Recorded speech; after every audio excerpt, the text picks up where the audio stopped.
Hello and welcome to this video tutorial. Today we're looking at creating a half and half effect in Photoshop. But before we begin, I have more Photoshop training at Skillshare.com. When you sign up for Skillshare, you get access to thousands of classes there, including over 250 of mine. In the description below is a Skillshare coupon for you, which is at least as good as the current Skillshare offer, and typically mine will be better. Please feel free to share this coupon with family and friends. Let's return to Photoshop, and I've opened an image that I want to use, and what we're going to end up with is half of this image looking the way it does, the other half with filters applied to it. And thank you to one of my subscribers who emailed me and asked me for this particular video tutorial. Now I'm assuming that you've fixed up your basic image. We're not here to fix up the basic image, we're just here to create that half and half effect. So you want to start with an image that you're happy with. I'm also starting with black and white here. That's going to be fairly important in a minute. Now there is a setting in Photoshop that I want to draw your attention to. When I go to the filter menu, you will see that I've got a lot of things in my filter menu, and that's going to help me in just a minute. But how you get those is a setup option. So you're going to choose Edit and then Preferences. On the Mac you'll choose Photoshop and then Preferences. And then you'll go into the plugins option. It doesn't make a lot of sense, but this is where the setting is. And there is a setting here that says show all filter gallery groups and names. And you want to make sure that that is checked. And the reason for this is that it will make it easier for you to be able to edit your filters later on. Now you will also need to close and restart Photoshop. You can see here that the changes are going to take effect the next time you start Photoshop. Now I've already done that. You're going to go and set that option and restart Photoshop so that you can get the same results as I'm going to get. I'm just going to check my panel here, my layers panel, and you'll see that I've just got an image that is a background image. This is just a standard JPEG such as you might get out of a regular camera. Now we're going to apply our filter to the image, and I suggest that you use the filter gallery for this just to begin with because it makes life a little bit easier. But before we even do that, we're going to make our image a smart object. So we'll go to the filters menu and choose Convert for Smart Filters. This is a really important step because it will allow us again to edit these filters later on. They're not going to be baked into the image, they're going to be fully editable. Now we'll go to the filter gallery with Filter and then Filter Gallery. I'm going to size my image so that I can see it inside the view here, and I'm going to choose the filter to use. Now I really like the Diffuse Glow filter, so I'm going to start with that. So I've selected my Diffuse Glow filter. I'm also going to make my settings here so that I can just see what I've got, and I'm going to make note of these because these are not necessarily going to be the same when we apply this filter a different way. So I'm going to write down these values 5, 4 and 13 for the Diffuse Glow just so I have them available. I'm going to click OK because I want to show you the problem. The problem when you apply a filter using the filter gallery is you just get an entry called filter gallery. Now let me go and apply a second filter to this image. Again, going into the filter gallery, and let's go and apply another effect to this. Let's apply a halftone and I'll click OK. So we've got two filter gallery entries here and we have no idea what each of them are. So it's actually best to go into the filter gallery and just determine what you want, because the filter gallery is nice and handy. You can just sort of poke around here. You can see what things look like just by clicking and say that's really nice or that's really awful. And so there's a lot of ability to sort of experiment here, but it's not the best place to apply the filters.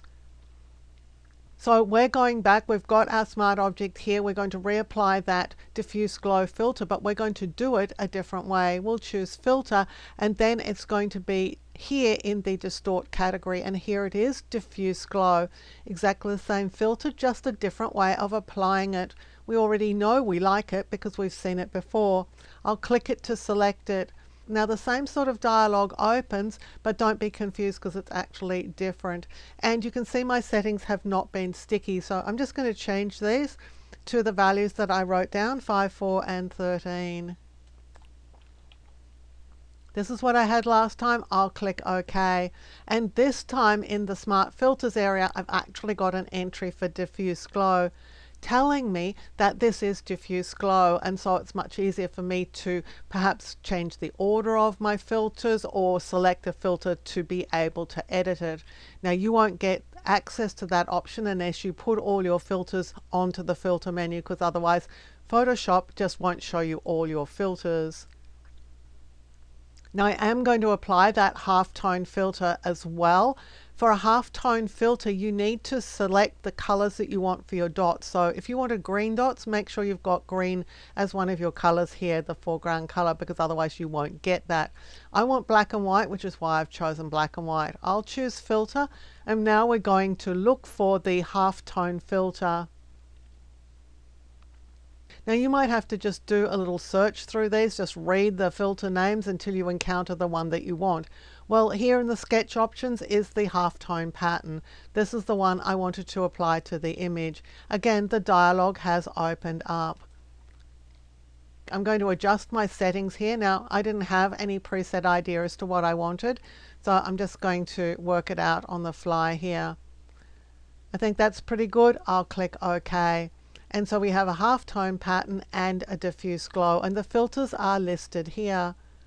Now, in applying the halftone pattern, we've lost all the color from the diffuse glow, but we can get that back because there's a little option here that allows us to edit the blending option. So I'll double click this to open the dialog. Now we get access to a blend mode.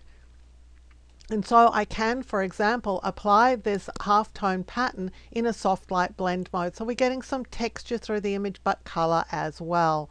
And you can obviously experiment with these blend modes and see what you like. On the PC, as soon as you have selected one, you can just press the down arrow key and progress all the way through these blend modes to the one at the very end. And when you get there to luminosity, you can press the up arrow key to go back up.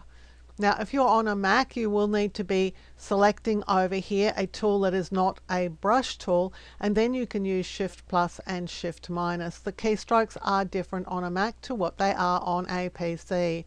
I'm going to click OK. So now I have my filter effect applied. I'm happy with half of the image, this side here, but I did want to create a half and half effect. So we need to look and see how we can remove the filter from this side of the photo and leave it on this side. And the secret to that is just filling this mask here, this is a mask, filling it with black where we want to be able to see through the image. So I'm going to the rectangular marquee tool here, and I'm going to drag over half of my image. Now you could be 100% accurate here, or you can just sort of wing it. I'm just winging it for today. That's just fine for me. So I've got selected this side of the photo. I'm going to click here on the mask so the mask's targeted. You need to make sure that it's got these little markers around it so that you're painting black on the mask and not dumping it into your photo. I have black as my foreground color. That's perfect. You'll see that the mask is white at the moment, so I'm going to paint it with black where I want to see through it. I'll go to the paint bucket tool and just click here to add that color to the mask in that selected area. And so we're getting this sort of half and half effect. Half of the image is as it was originally. The other half is subject to our filters. Now, if you didn't want half and half, you wanted something different, you can achieve that as well. Just going to switch around to white being my foreground color. I'm going to target my mask and just dump white in, so we're back to white. This time I'm going to make a selection that is diagonally across the image, and it's probably going to be easier for me if I use the pen tool to do that, but I do want to make sure that I'm selecting path here. So I'm going to click here in the top corner of the image. I'm going to click here in the bottom corner of the image, and I'm going to make a selection that's a little bit larger so that I make sure that I get the whole of the bottom of this image. Now if we go to the paths palette, you'll see that we have a work path, and there's an option here that says load path as a selection, and we're going to click that because that gives us a selection of that area. And we already know that when we have a selection made and when we select the mask for this filter, we can just dump black color into this area and we'll get our half and half effect. But this time the half and half effect is diagonally across the image. I'm just going to choose select, deselect. I could also press Control or Command D to deselect that selection so that you can see the result. So there's a way of achieving a half in half effect for a photograph in Photoshop. Apply the filters that you want to use for the image and then just adjust the mask for the smart filters so that you can see part of the image as it was and part of the image with the filters applied. Now if you don't want to use filters, you can also do this with adjustment layers. Let's just select this layer and let's add a black and white adjustment layer. New adjustment layer, black and white. With a black and white adjustment layer, you can control which parts of the image become white and which parts go to black. So I'm just going to try and craft a black and white here that's going to be pretty interesting.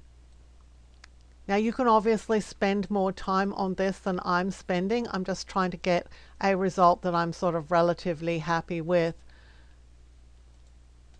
If we go now to the layers palette, you'll see that we've got our black and white adjustment layer and here is our mask. Well, we can do exactly the same with the mask here as we've been doing with the mask for the smart filters. This time I'm just going to do a half and half through the image. So I'm going to drag over half of the image, make sure the mask is targeted here. Go and get my paint bucket tool. I have black selected, dump my color in, select and deselect.